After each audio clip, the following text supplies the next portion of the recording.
Have you ever stopped to think about what women did before sanitary pads, tampons, or even toilets existed? Imagine waking up one morning in ancient Egypt, or Rome, or a small village in Africa over 2,000 years ago.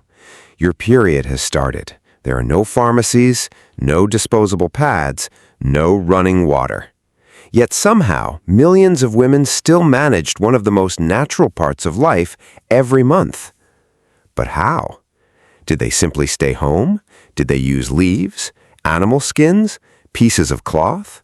Or have some of the stories we've heard for years been completely wrong? The truth is a fascinating journey through history, filled with incredible ingenuity, surprising discoveries, and a few myths that refuse to disappear. Let's begin in one of the world's greatest civilizations, ancient Egypt. The ancient Egyptians were famous for their love of cleanliness. They bathed regularly, used scented oils, and even made cosmetics long before many other civilizations. So it's no surprise they also developed practical ways to deal with menstruation. Historians believe that many Egyptian women used softened papyrus as an early tampon-like product. Papyrus, the same plant used to make paper, became flexible after being soaked and prepared. Wealthier women often had access to soft linen, while poorer women relied on reusable cloth that could be washed and used again. It wasn't perfect, but it worked. Despite their monthly cycle, Egyptian women continued cooking, weaving, raising children, trading in markets, and managing households. Menstruation was simply another part of life. Travel east to Mesopotamia, often called the cradle of civilization, and women faced the same challenge with different resources.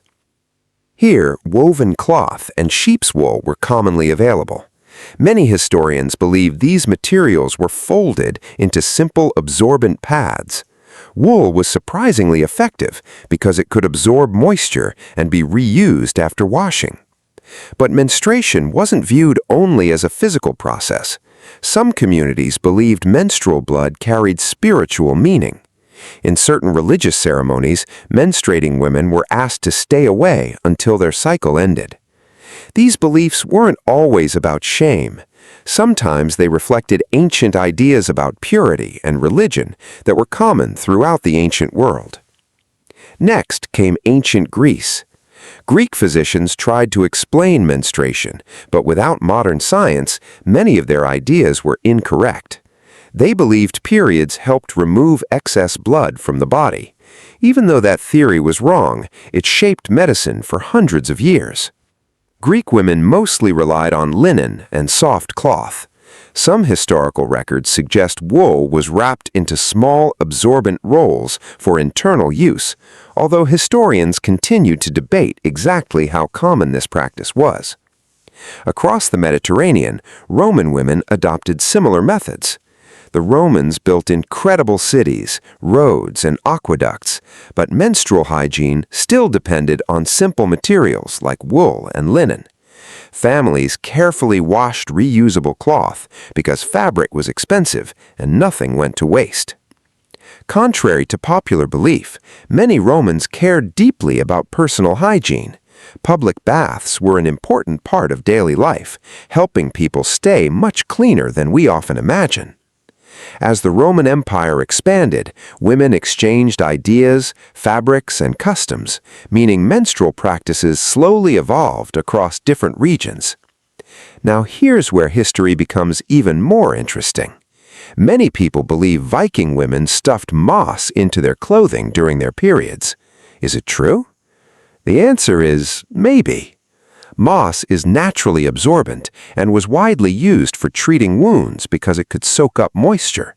While historians agree moss had many practical uses, there isn't enough evidence to prove every Viking woman used it specifically during menstruation. It's one of those stories where history and legend overlap. Still, it shows something remarkable.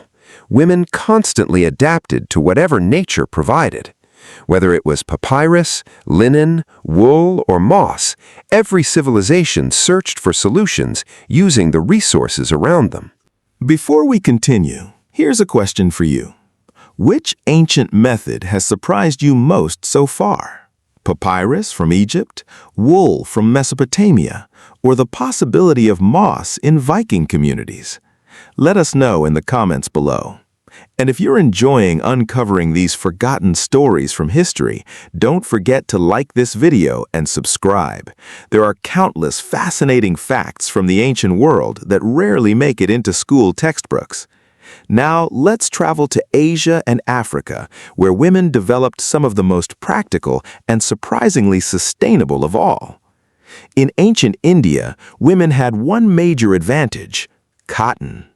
India was one of the earliest places in the world to cultivate cotton, and its soft, absorbent fibers made it far more comfortable than many other natural materials. Women folded cotton inside reusable cloth, creating simple pads that could be washed, dried in the sun, and used again and again.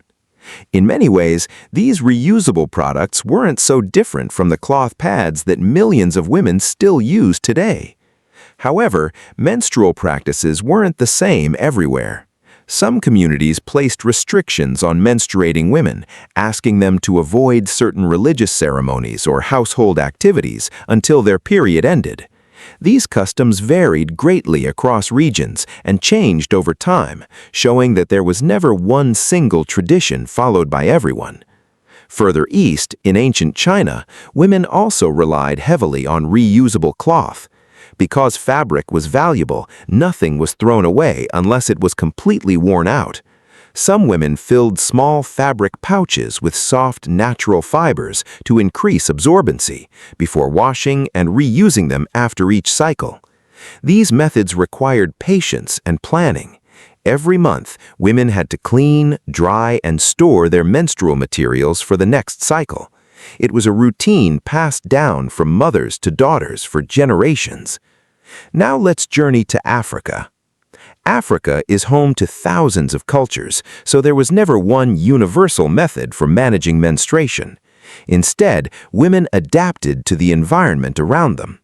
In many communities, reusable cloth remained the most common solution. Cotton fabrics, woven textiles, and bark cloth were folded into simple pads that could be washed and used repeatedly. Where cloth was scarce, some women carefully selected soft leaves or plant fibers that were soft enough to provide temporary protection. These choices weren't random. Women understood which natural materials were soft, absorbent, and less likely to irritate the skin. This knowledge was shared through generations, becoming an important part of everyday life.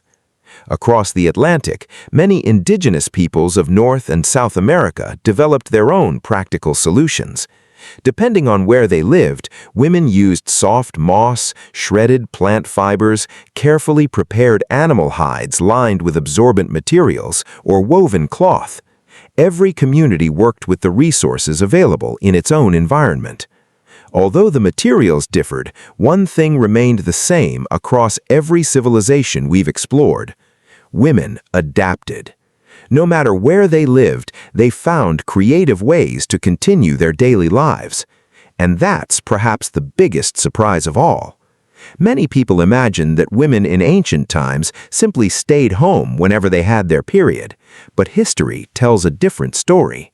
Women continued farming, selling goods in busy markets, weaving cloth, raising children, preparing meals, and managing households. Queens ruled kingdoms, craftswomen created beautiful works of art, traders traveled long distances. Life didn't stop because of menstruation. Of course, ancient methods weren't always comfortable or completely safe. Without modern knowledge of bacteria or hygiene, infections could occur if reusable materials weren't cleaned properly. Access to clean water also depended on where people lived, making menstrual hygiene much more challenging than it is today. Yet, despite these difficulties, women showed incredible resilience. Long before the invention of disposable pads or tampons, they solved a problem that every generation before them had faced. They relied on nature, experience, and shared knowledge to make life manageable. Ironically, many of their solutions were environmentally friendly. Reusable cloth pads, natural fibers, and washable materials produced almost no waste. Today, as the world searches for more sustainable menstrual products, some modern innovations are inspired by ideas that women practiced centuries ago. So, the next time you see a pack of sanitary pads on a supermarket shelf, remember that it represents thousands of years of human creativity and perseverance. Behind every modern convenience lies a long history of women who found ways to overcome challenges with whatever they had. History isn't only about kings, wars, and great empires. It's also about the everyday lives of ordinary people, and sometimes those are the most extraordinary stories of all. If you enjoyed this journey into one of history's least discussed topics, make sure you subscribe and turn on notifications. There are many more forgotten stories waiting to be uncovered, and you won't want to miss them. Now, we'd love to hear from you. Which ancient method amazed you most? Egypt's papyrus, India's cotton, Africa's reusable cloth, or the ingenious natural materials used by indigenous communities? Share your thoughts in the comments below.